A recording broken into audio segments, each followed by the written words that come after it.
Why did you say that? Say what? I'm not his fiancé. Why did you tell me that you were? I'm not engaged. I've never even spoken to the guy. Well, downstairs, you said you were gonna marry him. Oh, jeez, I was talking to myself. Well, next time you talk to yourself, tell yourself you're single and end the conversation.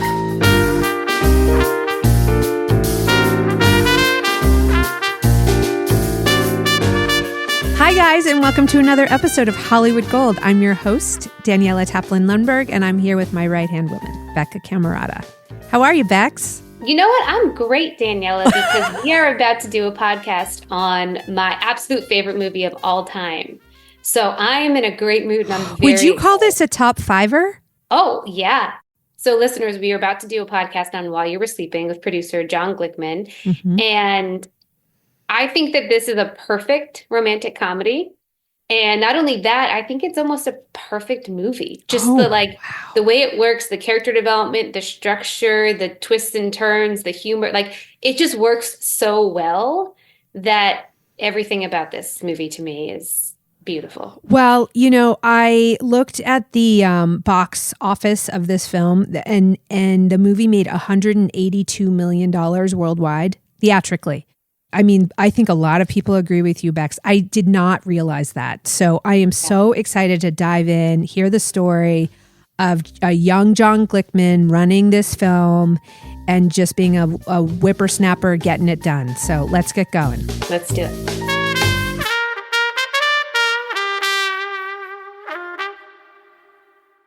Jonathan Glickman, the esteemed Johnny to me. We've become fast friends. This is your second time on the pod. And you're like so reluctant, but you're going to have so much fun. Round two. Yeah. No, I just don't want people to get sick of me. Yeah. What did you say to me that you didn't want to do it? You're like, I'm still making movies. I don't want to talk about the old ones. But this movie is an evergreen, Johnny. People love it so much. I can't tell you the enthusiasm. It wasn't even my idea. Everyone in the office was like, oh my God, you got to do While You Were Sleeping. It's a classic. It's probably the movie that my grandparents used to say to me, why can't you make a movie like While You Were Sleeping again? After every movie I made. So I know it was their favorite movie when they were here, for sure. But to be fair, it's PG. Like, not many movies anymore are straight PG and like reach everyone, unless you're making a Disney movie. But like, this was a romantic comedy, PG, very clean, really lovely. And so I want to hear the story because I was doing my homework and it felt like it had some iterations and different people attached. And, you know, you're really good at making things go. This is what I know about you from working with you. You keep the train moving, even if like an actor falls off or something happens, because this is an early movie for you as well. Yeah. So I want you to talk about it, one man's perspective. Tell me your first memory, and we'll just go through the paces. Okay, so, back when I started at a company called Caravan, I got hired basically because I pitched a movie, which was the Jerky Boys movie. And these guys who ran the company, Joe Roth and Roger Birnbaum, I mean, thankfully for me, maybe not for the rest of the world, but they hired me and let me go off and produce that movie. And then basically had me as an executive. How old were you? I mean, for our loyal listeners. I was 25. Okay, young. Actually, I was 24 when we did Jerky Boys, 25 on this movie. Oh my God. And so what was interesting about that period is it was a lot easier to get movies made than it is today. Mm-hmm. These companies were building their libraries. And so they were making, I think Disney made almost, as when you combine all of the Disney labels, almost 40 or 45 movies a year. Wow. So our deal was at Disney. And they were all meant to be theatrical films, right? They were all meant to come out in theaters and have a proper, you're going to go watch them in theaters for upwards of 8 to 12 weeks if they do very well. Absolutely. And the thing is that this was the beginning of the VHS costing $11 instead of costing $80, and the very beginning of the DVD market. So it was, if you made the movie for a good budget, meaning not overspending on the movie, you could actually make money on almost any movie as it went downstream, went to the pay channels and all of that. So Disney in particular made a lot of movies that were in the, I would say, 25 and under category. Okay. And so I was starting there, and I was at this company called Caravan, and I was low enough on the totem pole that like I got everybody's kind of dreg scripts. But we were reading, I was reading at least 3 scripts a day. Oh my God. That were spec material. And a script was selling to a studio almost daily. It just was, the speculative market was totally different than it was today. Writers would write original screenplays and expect to get some sort of high fee for selling the scripts. Now, most of these, not when I say most, beyond most, I would say 95% of these scripts never saw the light of day. But there was a market in doing it. And a bunch of people just moved to Hollywood to go and try it as almost like a lottery pick. Here's a good idea for a movie, or I think it's a good idea. Let's try it. Oh my God. So it's a totally different market than there is today, where things are so much more focused on IP, not just like superheroes, but books and articles. Like, where does it start from? Yeah, I would venture to say that maybe a spec sells to the town maybe once a week, but probably 2 a month sell to one of the major studios at this point in time. Right. Having literally, I would say probably 3 to 5 a week were selling back then. Oh my God. So, and were they being announced in the same manner that they are? It's like if a spec sells, it's like if it's sold in a da-da-da. It's a big deal. Back then it was just like, it was just happening. I mean, I don't want to compare it to the crypto market, but it was a market. I mean, people followed that market. The media covered that market. And sometimes scripts would sell for, well into the 7 figures. And as I said, some of them never saw the light of day. But, a lot of the writers who wrote those scripts are still around today.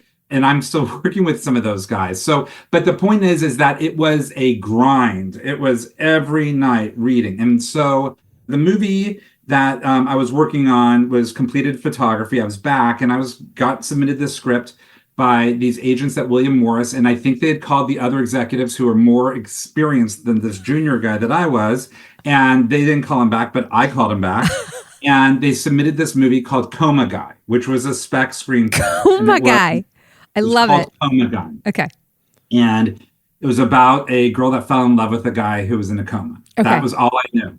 That same night, I read another script, and I can't remember what it was, but that script sold as well that I read that night, and I liked that script too. So imagine reading 2 scripts in the night that you think are legitimately worthy of being purchased. But not similar themed. You just happen to read 2 scripts that you liked. No. Okay, got it. Yes. Keep going. So I read the screenplay, and I loved it. It was coming in the heels. There was a bunch of movies that were sort of inspired by Moonstruck in tone. And this movie was very much inspired by Moonstruck, and it took place in Brooklyn, the screenplay. But what I loved the most about the movie, there was 2 things that I loved about it. First of all, it was very funny. But second of all, it had, as a fan of comedies in general and romantic comedies in particular, it had what my favorite conceit is, which is one of the characters has to, disguise their identity from the romantic partner. Okay. What who they actually are. And so I love Tootsie. I love the movie Heaven Can Wait. Those are just my favorite comedies. And the romantic comedy is almost a side part, even though they're thought of as romantic comedies, of what the conceit is. So I read this screenplay. It was by people that I didn't know, but I was relatively new in the business. So I knew who the famous writers, but I didn't know who these guys were. But they were actually writers who had 1 script optioned, but weren't, completely renowned. Dan Sullivan and Fred LeBeau at the time. And I read it and I really liked it. And I called my boss, Roger Birnbaum, and I told him to read it. And he liked it as well. And we had a deal at Caravan with Julia Roberts. And so we were always looking for romantic comedies to service that deal. So if it was a romantic comedy that had, that was somewhat passable, we were going to buy it or try to get Julia to do it. Okay. So we bought it, and there was a bit of a bidding war, but not a huge bidding war, where a couple of other studios were interested in, one of which was Hollywood Pictures, which was part of the Disney family. And instead of buying it on our own, we ended up buying it in conjunction with Hollywood Pictures. There was an executive named Danny Halstead who we worked together to acquire it. And so that process took about 24 hours. But I think those guys, in retrospect, I heard, or very soon after, I think we paid a very respectable price. but one of the writer's wife was actually in labor at that time and hadn't sold anything. And I think they would have taken this project for like a fifth of what we offered. But I'm glad there's a baby coming. Let's get some money in the bank. Literally, the baby was born the day the spec sale. Oh my God. Amazing. So we had this really great romantic comedy script. We had some notes. There was things, but what was special about this movie also is it was a romantic comedy between this woman and the brother of the guy who is in the coma, ultimately. But also there were these incredible characters that were the family, which is really, I think, where the Moonstruck influence was felt. Yes. Oh, right. Okay. That's interesting. So rather than doing what you normally should do, which is do some work on the screenplay and get it as good as possible, we were like, let's go get this movie made, because movies were being made at that level of frequency. You're like, this script's pretty good. Let's go. Right. So we ended up sending it to Julia Roberts, and she passed. Then we ended up sending it to Marissa Tomei, and she passed. On the heels of My Cousin Vinny? Yes.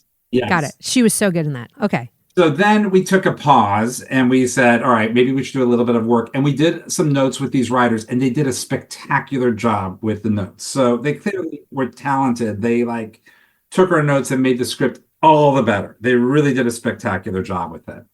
And one of the things we did is we said, let's not set this in New York. It's too close to Moonstruck. There were some other Moonstruck derivative projects that have been made. Interesting. So we set it in Chicago. And I remember the writers had never left the Northeast. And so every single location in the screenplay became Michigan Avenue. But besides that, everything else was great in the script. So we did this draft, and they did a great job on the screenplay. And so Joe Roth, who had come back, he actually wasn't there when the spec sold. And I was in terror when he read the script. He was a very, he was my boss, and he was somewhat of I wouldn't say intimidating, but a very, opinionated leader. Mm-hmm. And he read the script and he said, so you brought in this coma guy script. And I said, yeah. And there's a beat and he goes, it's cute. So I knew it was okay. It was cute. So rewrite was done. We had this meeting with Joe and Roger and the writers. And the first thing they said is, you got to change the title. We're not making a movie called Coma Guy. And so the writers came up with a bunch of titles, some of which were really cheesy. I remember one was called Token Love, because subway tokens are involved in this movie, which is I don't know if people even know what subway tokens are anymore, but that was lame. But they had a friend who was a songwriter who came up with the title While You Were Sleeping. And we were like, okay, that's it. And it didn't even need convincing. We were so on it at that moment. So you were taking pause on sending it to actresses. You were just at that point, after those two passes. Okay, got it. From Julia and Marissa Tomei. So then we did that, and then we had to find a director. I had aspirations of getting Mike Nichols to do this, and I thought that would be a dream. And Roger and Joe had made the Home Alone movies with Chris Columbus, and so they went to Chris Columbus, who was probably the hottest director at the time. Sure. They sent it to Chris Columbus. And I was like, okay, that's great. I mean, that would be incredible. And then they had lunch with this director named John Turteltaub, who had made the movie Three Ninjas and the movie Cool Runnings, which had just been made. And Disney, we knew, loved Cool Runnings. Right, the bobsled movie. The Jamaican bobsled movie. But I wasn't invited to that lunch. I was I was lucky to have a job, but I wasn't invited to that lunch. And, it was a general meeting. They liked Cool Runnings. They were going to pitch some other ideas. And they came back from the lunch. And John had read While You Were Sleeping. His agent had given it to him. And John pitched the movie to them at lunch. And they said, okay, you're hired at lunch. No way. So suddenly they come back and they say, okay, we have a director, it's John Turteltaub. And I was like, well, wait, what about Mike Nichols and Chris Columbus? But they had sent the script to Chris Columbus. And I remember the next day, Chris Columbus calls Roger, and I was in Roger's office, and Roger is white with fear that Chris Columbus is going to say he wants to do this movie after he offered it to somebody else, and Chris Columbus passed, so everything was okay. Oh my God. But how often is that a producerial moment where you're like, what's the right move, and let's hope it all just falls in the right space? So I love that. I love hearing that. Yeah, sometimes it doesn't work out as well as That's right. You ever fall in love with somebody you haven't even talked to? You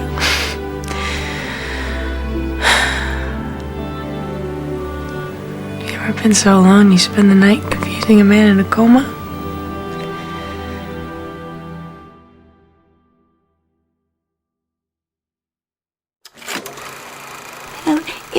wanted to prove it, she'd prove it.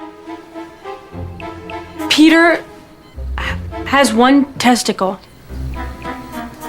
Anyway, I meet Jon. Jon comes in the movie, and Jon's Jon's very young too. I mean, he may have been 30 years old, and I was 24 years old, and we developed this relationship of working on the movie, which was, I would say, very much older brother, younger brother, because we were going to work with the writers. We were going to go through this process where, thankfully, Joe and Roger really allowed me to go and produce these movies. And it was a unique producing directing relationship, I can say, because of our age similarity and our both being new into this business on some level. Okay, say more about that. Like, were you like, they're letting us run this? Like, was it that kind of thing? Like, what? I mean, I love Jon, and I still talk to him all the time. I think he did a spectacular job, and he's one of the funniest people in the world. But I was actually, at the same time, I was making a movie with a very experienced director, Barbet Schroeder. And I remember Jon saying, "Why can't you treat me with the same respect that you treat Barbet Schroeder?" So it was somewhat of that relationship too. So Jon comes on, and we go to some more actors. And we went to Rosie Perez, who was a hot actress at the time, coming off of White Man Can Jump. Yeah. She passed. Then we went to Demi Moore. Demi Moore had it. But during this period, we wanted to start casting because we didn't think Demi Moore was going to do it.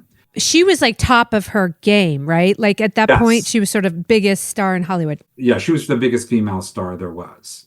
Maybe the biggest star at that time. Yeah. And so we hired casting directors, Amanda Mackey and Kathy Sandrich, who are great.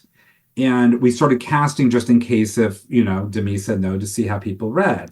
And during that time, Sandy Bullock came in and read. And Speed was coming out, hadn't come out yet. And people had known her. She had, had a role in Love Potion #9, but she hadn't really popped. But there was buzz coming out about her in Speed. And then she auditions, and she's spectacular. So good. And Speed has all this heat, and Jon's like, "I want to cast her." And he was right to say he wanted to cast her. But were you like, we got to like play out these other things? Well, we were reading other people. I mean, there was one actress who was kind of famous. And this is an embarrassing story for myself, but just to show you how young and how I should not have been in this room at all. I was going out a lot. I was a kid. And so I went out late one night, and an actress, I remember, did an audition, and the audition was like at 9 a.m, and I yawned in the middle of the audition, and this actress turns to me and goes, "Did you just yawn?" And she let me off the hook. Thank God. It's the worst faux pas I think I've ever made. Oh my God. She called you out. But she was very nice about it. Okay, we're not naming names. Great career. She's had a great career. So and I've talked to her about it since then. Okay. And we've made amends. And Have you worked with her? No, but I would love to. Okay. But so we're all on Sandy Bullock, and then Demi says she wants to do the movie. Demi says she wants to do the movie. Yes. So Demi attaches herself to the movie. She's going off to make another movie. We have to wait until this movie's over. And while everybody's excited about Demi, it's a go movie, it's all this, Sandy had this quality. We saw Sandy do the performance in the room, so we really are excited about it. And long story short, Demi ends up not wanting to do the movie about 2 weeks later, timing-wise, and we were able to put Sandy Bullock in the movie. Did you go to Sandy right after Demi passed? Okay. Again, I'm working with Demi right now. I think she's spectacular, but there was just a moment when you saw Sandy's performance. And I also want to say, this was a moment in time where you could break actors in romantic comedies. Right. That was allowed. Not just allowed, it was really the ticket to stardom. And that obviously Julia Roberts, but Sandy Bullock, and I worked on a movie that had Katherine Heigl that sort of made her pop, and Kate Hudson's popped up from a romantic comedy. It just sort of was the pathway, the platform. That's Anne Hathaway. And so it wasn't greeted with what I think today people would be like, well, what does she mean? She's not broken into movie. And it's a sad thing for me in this genre that is no longer a vehicle to create new movie stars. Ugh, totally. But then it wasn't as unfamiliar. So we had Sandy, which was amazing. And then we had to find a guy. And even before we cast Sandy, Jon always said, Peter Gallagher is going to play the guy in the coma. Okay. And he knew that role just was like, Peter Gallagher was in his mind, and it didn't matter who was playing the female lead. It could be, Betty White. It was going to be Peter Gallagher in that role. And so we immediately, where you're supposed to cast the romantic lead next, we actually cast the romantic foil, then went for a search for the romantic lead. And I remember we saw a bunch of movies. We actually, Pulp Fiction had just come out, and we saw that for Travolta. We saw it early. It hadn't come out yet, but it played at Cannes to see if Travolta was the right guy. And I think we even offered it to Travolta, and he said no. Oh, my God. He had a bunch of reads, and we couldn't necessarily find our guy. And then we got to a couple of finalists, and we had Sandy read with the finalists. Okay. And Bill Pullman, who was always, again, sort of the third wheel in these movies. The Baxter, totally. And he was like in Sleepless in Seattle, but he killed it. And he just was incredible in the role. We heard that like Swayze was in the mix, like McConaughey came in to read. McConaughey did read, and he was close with Sandy. And I don't know why he didn't. I can't remember why he didn't get it, but it was really, I mean, he hadn't broken out yet. This was before Dazed and Confused had come out. But there was just something in the chemistry between Sandy and Bill that was incredible. And so we ended up casting Pullman. And then after we did that, or concurrently, Jon wanted to do some work on the screenplay. And he felt that the writers had sort of they tapped out, the original writer, Dan Sullivan and Fred Lippa. And so we hired a writer that he had a relationship with. And the script seemed, okay when we read it, but then we heard the scenes read when Sandy was doing our auditions. And all of us, including Jon, looked at each other and said, this isn't the movie that we signed on to do. Something in that rewrite just didn't click tonally. Oh, interesting. It really took us until we heard it read that we really realized that it just wasn't working. So wait, the new guy's rewrite wasn't working? Yeah. Okay, got it. The new writers. It was actually a woman, but the new writer's rewrite wasn't working. So what'd you do? So this is about 2 or 3 weeks before we start shooting, and Jon was mostly in Chicago prepping. So we were able to cast the movie off the parts, and we cast this incredible cast that Amanda and Kathy really helped us with, like Jack Warden and Peter Boyle and Glynis Johns. Oh, it's such a great ensemble. Totally. Monica Keena, who was a young girl, who'll come in the story in a second, and Michael Rispoli. It just was insane how great the cast was. And so we went to Chicago and we did a read-through, a table read of the script. And the script was kind of a cut and paste of the stuff that the original guys had written and the new person had written. And then Jon, I think, did sort of a polish to make it make sense. And we had a table read that was one of the worst table reads of all time. No. It just tanked. Nothing got a laugh. The energy was dead. We had these incredible professional actors there, and it was just real pros. It was painful. And we knew it didn't work. And we actually went out that night to have like a kickoff casting, and everybody was sort of down. And Bill Pullman came to me and Peter Gallagher, and they said they wanted to switch parts because they thought that would make it better. No. And Bill Pullman said, because he had just quit a movie that he was making before, said his agent said he wasn't allowed to quit another movie, otherwise he would quit this movie. And I'm 25, and I'm like, I don't know how to deal with all of this. But we brought the original writers back, and they did rewrites as we were in the final week of prep. And they not just didn't restore it to what they had gotten, they had really taken it to the next level. But there were some crazy moments. I remember we went into the production office, and Monica Keena at that time is maybe 10 years old. Uh-huh. And I remember Jon, I walked in with the writers, and Jon comes up to me and goes, guys, this is Monica. She has a bunch of notes on the script. You need to sit down and talk to her. So we were sitting with 10-year-old Monica Keena telling us her notes in the movie. Maybe she was 12. But we got a bunch of notes done, and we stayed up all night in their hotel's room, which is basically the room with an alcove with a desk. And I'd fall asleep sometimes there as we were writing, just because they were writing all night. But the pages got to be much better. And as I said, that's the movie that we ended up making. Oh my God. And so you submitted all these new pages. I mean, it wasn't a new script, but was all the dialogue just sharpened and tightened and lives like pink pages already? It was mostly each one of the supporting characters really wanted their characters to have a specific arc and personality, which was great. And they were able to write to the actors now.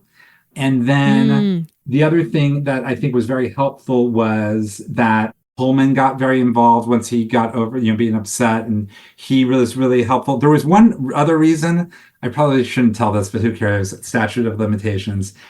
That the table read probably tanked for Pullman is the writers were so young, not necessarily young, but they weren't really, this was their first movie getting made. And, Dan is from, central Massachusetts, and Fred, they didn't have a lot of finesse, I would say, in the Hollywood speak, which to their credit, that's why they wrote such a good script. And right before the table read, they were meeting the cast and they met Bill Pullman and they said, God, it's so great to meet you. We're so glad you're doing this. I mean, we were always thinking it was Dennis Quaid, but you're a lot like Dennis Quaid. Yeah. That's not We're just learning a couple things not to do, loyal listeners. We have a lot of aspiring writers and producers who listen to this. Don't tell one actor that they thought it was going to be another actor. And their close friend at the time, who they kept pushing to be in the movie, they actually said, we want you to do this movie. And their close friend said, no, I'm a TV guy. Nobody will ever consider me for being in a movie. And that person was George Clooney.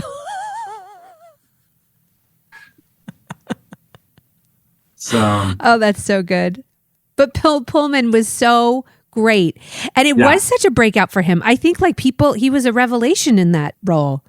Okay, so you got the script in order. You've submitted all these new pages to the whole cast. Take me through the shoot. Was it I want to hear about Sandy, because I watched her performance and she still had this sort of innocence. She didn't seem like a total pro yet. There was such a youthful thing about her.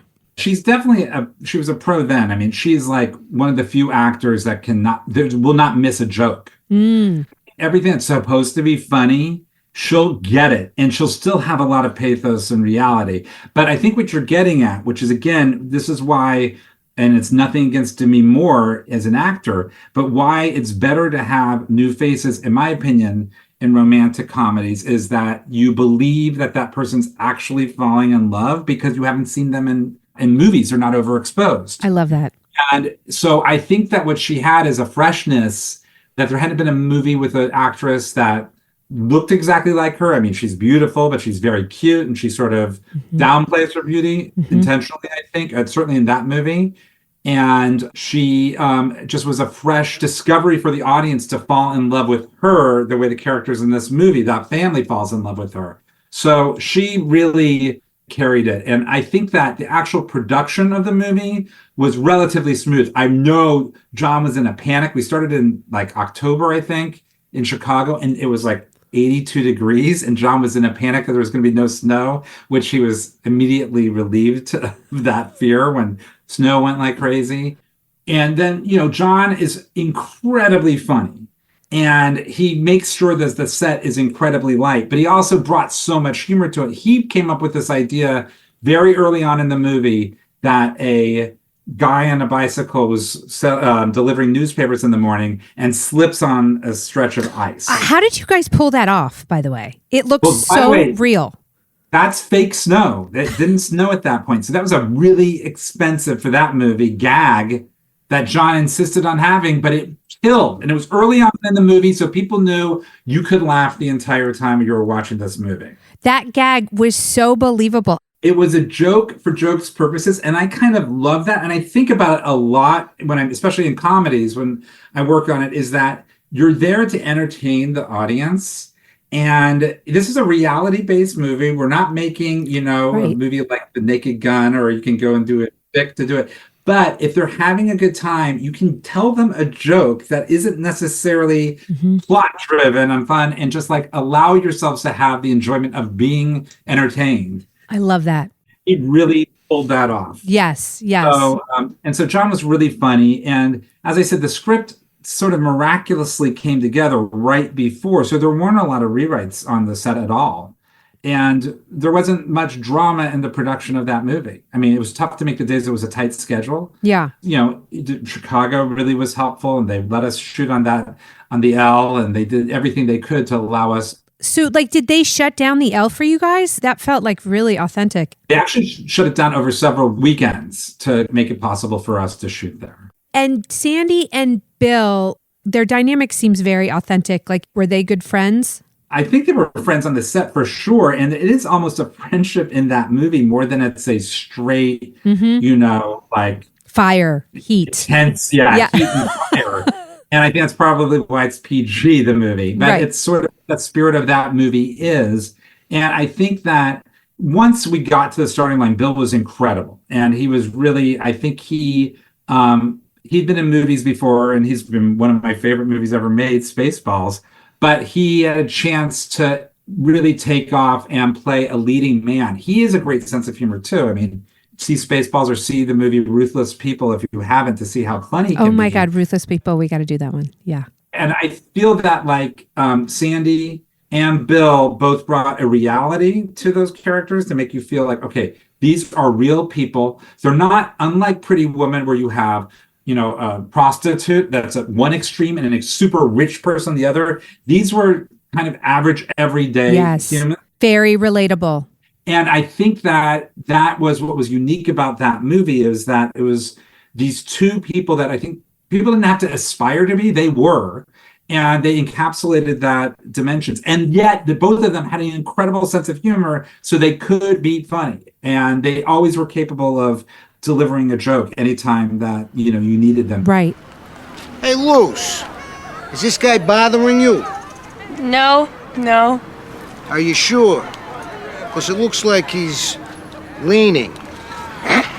Thank you. See?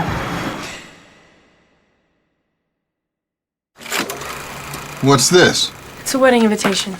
Wait a minute. This is your wedding invitation. So? Whom are we marrying? Jerry. Peter Callahan. The coma guy? I was just reviewing the box office of the film. You guys made $182 million worldwide. Yeah.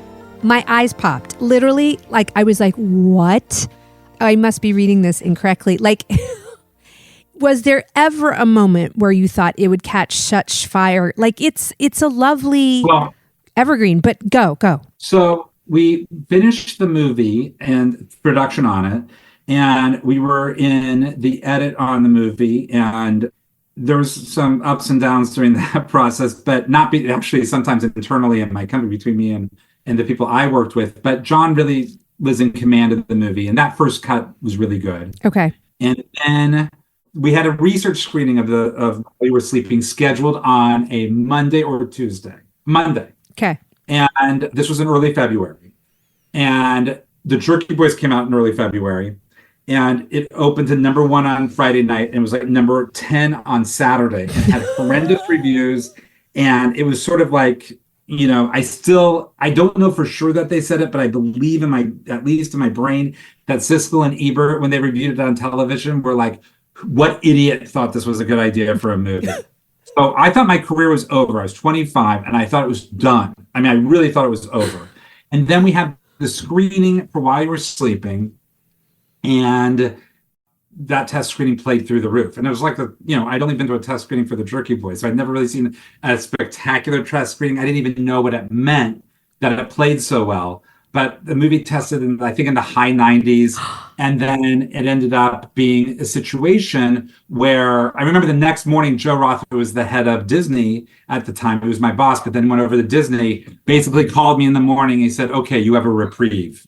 The Jerky Boys bombed, but this movie's a hit. We're going to keep you on. Yeah, exactly. And so the one thing we didn't talk about is it was designed to be a Christmas movie. It all takes place at Christmas. That's why there's snow in the movie. Yes. But Joe decided there's a hole in the schedule, and Joe is a gambler, a crazy gambler when it comes to the movies. And there was a hole in the schedule in the middle of April, which was, I think, 9 weeks from the day that we previewed it. And he said, we're going to come out in that hole, which was insane. No marketing campaign from starting position. No. We're going to come out there. No one sheets. No, I mean, I'm sure they had been working on some stuff, but there was no plan. No plan. It was supposed to come out at Christmas. Oh my God. But we went for it. That was the only time we screened the movie. And so that movie sort of like was rushed. I think a trailer came out in March, which is like 6 weeks before the movie's coming out. And it was really sort of designed to hit a window where there was some runway. So we didn't necessarily have to open huge, but we would have a playability afterwards. But what ended up happening is the movie opened, I think, to 9 million and change, which is a very respectable opening. Yeah. Really, for that movie, that budget, I think, was either 16 and a half or 17 Yeah, million dollars. that's what we read, 17. Mm-hmm. And then the next week, it may have gone up, frankly, from the opening weekend. The word of mouth was so strong Word of mouth. that it went up, and then it just continued to roll. And what was the audience, Johnny? Like, was it couples? Was it like all ages? Like, who was going? Well, I'll tell you one specific audience that went. So the movie opened, and my parents lived in Washington, D.C. The opening weekend, they went to a theater, I think in Bethesda, Maryland, suburban D.C. They walked out of the theater, and a couple went up to them and said, "Was that not the greatest movie you've ever seen in your life?" And my parents were like, "Yes, but our son produced it." And they said, "No, our nephew directed it." And it was John Turteltaub's aunt and uncle. Stop. So that was an audience. The Glickman and the Turteltaub families were really supporting. I mean, clearly it's a romantic comedy. So you have a core audience of, I think, under 25 women. You always want to appeal in that audience. But because of the supporting cast and because of the themes, it played older, and that audience, the older audience, doesn't show up first weekend. It's the ones who are told about it that show up as time goes on. So I think it spread into different demographics. Otherwise, it wouldn't have those types of legs. But John, the other thing was, it wasn't like you had a huge star to hang your hat on. You guys were just sort of banking on like the fact that it was a good movie. And frankly, back then, you could do that every once in a while. It's much tougher to have that in today's marketplace. I mean, there's a huge romantic comedy that's out right now that nobody saw coming, this Sydney Sweeney Glenn Powell movie. And I still think that the genre works. I'm sort of stunned every Valentine's Day that there's not a romantic comedy that's released. In fact, I have a romance movie that I produced 12 years ago. That's the #1 movie on Netflix right now. And it's sad to think that in 12 years, we're not going to have a movie made 12 years like today on there. Totally. We've, I think, self-imposed that a moratorium on theatrical romantic comedies. But back then, there was a regular audience. The movies don't cost a lot of money. They actually play extremely well overseas. While You Were Sleeping, I think, made 100 million overseas. It made 80 in the States, but 100 million in international territories because the language of a romantic comedy is universal. Yes, language of love is universal. I love that. And so I think that it's, this was obviously a movie that had a trajectory that is extremely rare in terms of being able to play and not drop. But it was also, I think it's a genre that is so underserved today that I think a movie like that could come out theatrically and work today. It's just totally agree. It's just not a confidence from the film distributors to get behind it and the marketing campaigns. But don't you think there's a little bit of an opportunity right now, John? Like I sort of feel like this Marvel obsession is sort of starting to wane a little bit. And I just feel like there's got to be an opening for other fresher stuff. I totally agree. And I actually think Marvel kind of hurt this sort of, as I said, farm system to create movie stars, especially female movie stars, because I think a significant reason why While You Were Sleeping had legs was Sandy Bullock's performance. Yes. It was the birth of a movie star, and people were seeing something incredibly fresh that they had to tell people about because there was no other place to get it than that movie. But there was this system of, if there's a woman who's on the cusp, she's going to star in a romantic comedy and she'll get her own vehicle, and that's how the world would discover her.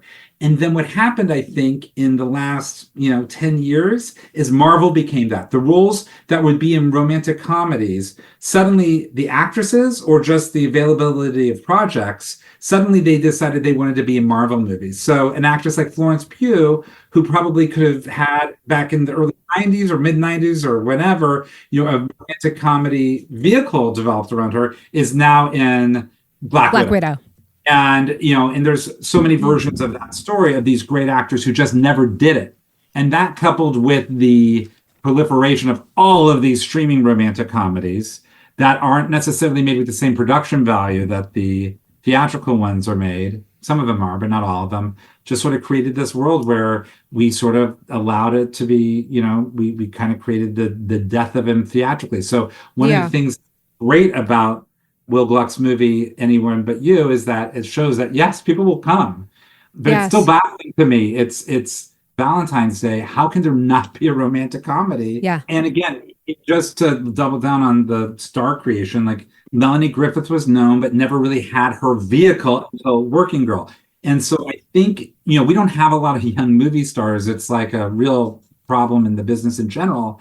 But part of it is we're not creating vehicles for these actors any longer. Right. And it's one thing to have a big, supporting role in a Marvel movie, but it's another thing to have like a tour de force that's built around an emerging star. And that's what I feel the worst about not having romantic comedies in the marketplace, because I feel like we've lost a generation of actors that you could be the basis of a movie. And, sometimes I'll talk to studios and I'll say, who are the actors or actresses that you can build a movie around? And there's nobody under the age of 50, really. No, it's so true. It's like you keep having to like rely on Sandy Bullock or Julia Roberts or Charlize or whoever. And they're like, they've aged out of these movies. They don't want to play those roles anymore, Right. And so I sort of feel like the power of like Margot Robbie or Dakota Johnson or these women who have very powerful deals, like they should start making those movies. They should start. I mean, that's sort of, it feels like Lucky Chap's doing that, and I'm super excited. But like, they should be making these movies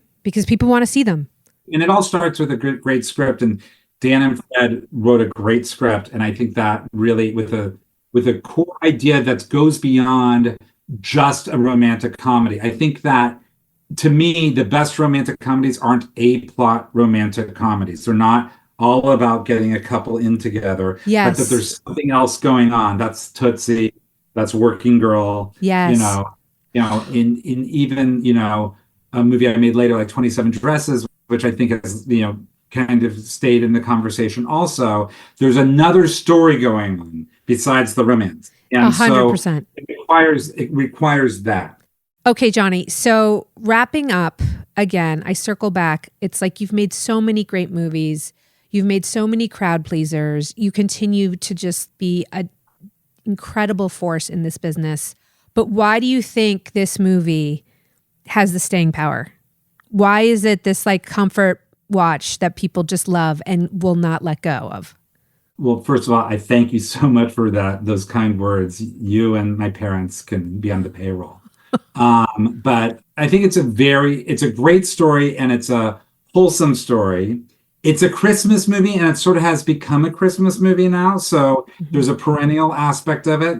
But the biggest reason is I think it was the discovery of Sandra Bullock. And I think that just like Pretty Woman, it's just the movie where I think generations fell for her, and then they passed that on to kids and kids and kids. So I think those things together have allowed it to be on, anytime you click on like TBS during Christmas time, you'll find that movie's out there on television. And it totally is relatable. I mean, it's just like two regular people finding each other, and one like runs his dad's business and one like takes tokens at the subway. And the only difference is nobody can relate to tokens any longer.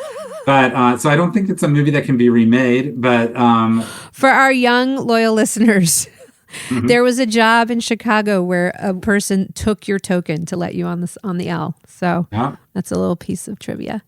I adore you. Was it fun to walk down memory lane? Yeah, I mean, I remembered a bunch of things as we were talking about. Oh my God, I loved it. It was like yesterday.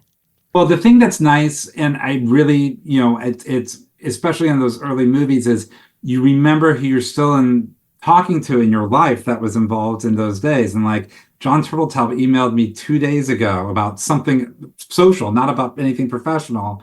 And I had a meeting with a guy who says, my godfather is Dan Sullivan, who is one of the writers of it. And so it's just sort of like the relationships that you build. I know it's such a mercenary business, and I don't want to sound like Sammy Davis Jr. and say like, oh, I love it, like be like Hollywood sincerity. Yeah. But you do build these really long running relationships that are unique to this business because you get to interact with so many different people and get incredibly close to them for a short amount of period, but they making a movie with someone is like it's like going through not war, but like it's like going through something very significant.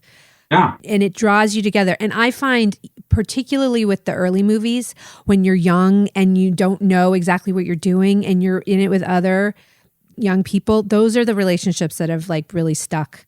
And so I love hearing those earlier stories when you were like a 25-year-old whippersnapper. You're the best. I love you for doing it. You're going to be glad. You can like play this for your grandchildren someday. You know what I mean? Yeah, well, as long as you're in my corner as a publicist, I'm here for you. We can talk about some of the bad movies I made next time. Oh my God! Well, we want to do that. Not all remember. we may have to do that. You would have to tell me which one. I could come back more than one time on that one also. All right, thank you. We'll talk soon. All right, love you. Bye. Dearly beloved, we are gathered here today to join... I object. Oh, I didn't get to that part yet.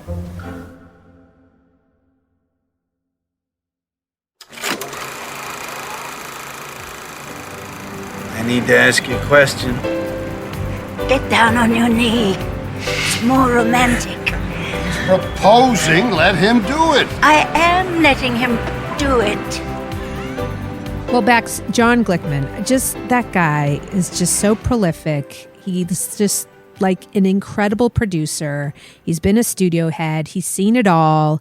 And yet he still loves film. He loves the movies. He loves what it's all about. And I loved his recall of this movie. I mean, this movie came out in 1995. It was a while ago. And it seemed very fresh. I mean, I'm sure he had to think about it and refresh his memory before he got on the podcast. Yeah. But even him remembering, all the actresses that they went out to and how many times the writer rewrote the scripts and all the little nuances of like picking the release date, because it was supposed to be in December, but they had an opening in April, and even the specificity of how terrible that table read was. Oh my God. The highs and lows. I loved it. Oh, and them my staying God, up all night doing a rewrite. That's so Yeah. classic. That is so classic. I understand why that would stick with him, because if you have a terrible table read and then two of your lead actors come up to you being like, maybe we should switch parts. Maybe that'll make the movie better. Or I can't quit this movie because my agent won't let me. That's never what you want to hear from your male lead. When you're 25 years old, like Oh I feel like my if that God. happened now, Danielle, you'd just be like, okay, cool. Because you're just these things happen.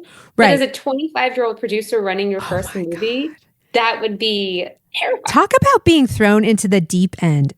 Bex, 25, like I could barely make my bed at 25. I mean, I was working in the business, but do you know what I mean? Like Yeah. your big star comes up and says he wants to quit, but he's not allowed. That's horrible. gosh. That's horrible. It's horrible, horrible. Bex, why don't you get into these amazing bits of trivia? Yeah, which are particularly fun for me on this one because, as we all know at this point, I love this movie so much. So the film originally was not supposed to be a Christmas movie. The studio wanted to set it during the holidays as it would be easier to sell in their minds. Now, that's an interesting fun fact because As we learned. that they did not end up releasing it over the holidays. They released it in April. So that's, So, yeah. So I guess they probably jerry-rigged it. They're like, set it during the holidays because it takes place over 1 week. It will release it at Christmas. It'll get a big Christmas bump. And then Joe Roth, the head of the studio, was like, oh, we've got a window in April. Let's push it out. The movie tested really well. Let's see what it can do. And he's a bit of a cowboy, as we've learned. And that really worked out for him. So it worked. And it's still good that they made the decision to set it during Christmas because, as John mentioned, so many people watch it every Christmas. And I am one of them. I watch it every single Christmas. So I think that works in its favor and is added to its longevity. You're so right. But you know what? It doesn't live in my head as a Christmas film. Like when people ask, what's your favorite Christmas movie? It doesn't really even live there because the one sheet is like, there's no reference to Christmas. Most of the time Christmas movies have like a tree in the back or like snow or whatever. And they kind of stepped away from that. So that's so interesting. Well, that's interesting because I wonder if that's because they ended up releasing in April. Like, Yeah, I wonder probably. if they actually released it around Christmas, if it would have been a Totally. Christmassy one sheet. It would have had like the Love Actually type of like bow or something. You know what I mean? Right. Yeah. Right. Mm-hmm. I feel like back in that day, that's really the only image of that movie. You know what I mean? It's not like Yeah. now when you have 5 different versions of a poster, like that's it. Totally. No, That's all that's you're in your right. head. You're totally right. Interesting. So next one is about Matthew McConaughey, who John mentioned, but he was not picked because of his Texas accent. Mm-hmm. Glickman could not remember why he wasn't in the running, and I could see him sort of like being like, why didn't we take a shot on that guy? But it's obviously because he had a heavy accent. And then the last one is just kind of reiterating one that he mentioned on the podcast, which is that Patrick Swayze was considered for the part of Jack when Demi Moore was in negotiations to play Lucy, because they had previously been partnered in Ghost. Mm-hmm. But I think that's, to be honest, I can't see that, the two of them. Like, this part was, Sandy Bullock was, this is so iconically her part. Totally. Demi Moore is amazing. I just can't imagine her in the role. You know, he said something that felt really true, and I think pinpointed for me why the movie works. And it's like, you've got to believe that this girl is being overwhelmed by this family. And like, she's not quite strong enough to like say the truth. And also she's so lonely that all she wants is family, right? And if you had Demi Moore, like if you had had G.I. Jane in that role, I just don't think you would have bought it. You know what I mean? Like Demi Moore was like one of the biggest stars in Hollywood. And I just don't think I could like buy her as a subway token collector at that point, you know? Right. Who's like so meek and shy. Yeah. And who, yeah. Like she would just immediately have been like, guys, this is a misunderstanding. We are not engaged. Totally. Like, and then the movie would be over. Totally. It would have been like a 10-minute movie. So anyways, I'm so glad that this all worked out for Sandy. It's really paid off. Paid off for her in spades. Yeah. Was that it, Bex? I think that's it. Okay. All right, loyal listeners, we love you so much. Thank you so much for listening. That was another great one. We love that film. Don't forget to follow us, like, and subscribe. And we've got some merch on the website. So if you're a big Hollywood Gold fan, like go and check it out. We've got some cool hoodies and like some totes. And we'll catch you next time. And don't forget. Stay gold. Stay gold.